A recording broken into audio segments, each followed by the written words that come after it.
I've always been really, ridiculously good looking, but let's say that hypothetically, I didn't have the pleasure of being Jack Hancock, the most beautiful looking specimen on the planet, and instead I was one of these above average looking, or just average looking, or God forbid, even slightly below average looking plebs that exist out there, who just wanted to improve the way they looked. No doubt I too, given my newly acquired average status, would have also clicked this video, and would have fallen down the TikTok, Instagram cesspit of looksmaxing. Now, what even is looksmaxing? As a man with max looks, surely I can tell you. Essentially, it's just trying to maximize your own physical attractiveness. But the looksmaxing hole is probably at least the second worst hole that a man can fall down. The majority of the transformations you see are people that are already good looking specimens, and they just make themselves look slightly worse and angle the camera or pose differently in the after picture to give the illusion of change, or they've just been paid to promote some shitty product like Jaws size to claim it's what made the change. I hate to break it to you, but you're not going to make a significant difference to the way you look within 7 days or even a month, despite what these sort of videos will make you think.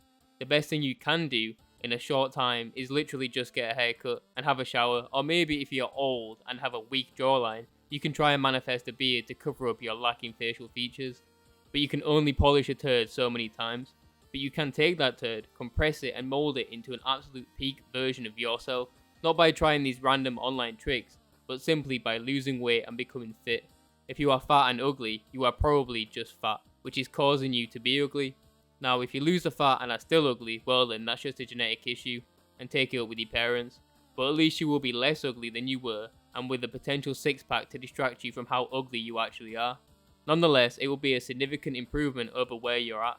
As time goes on, people are getting fatter and fatter. The average person is overweight in England. About 64% of geezers are overweight or obese. So just by being in shape, not only will you be fitter, healthier, and a better looking version of yourself, you will automatically be better than everyone else that is unfit. Things like mewing and not being a filthy, degenerate mouth breather do also help, no doubt. But the difference those minor changes will make over just not being a fatty is negligible.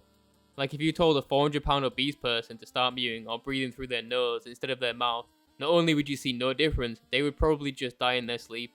The takeaway from this and 99% of my videos is just don't be fat.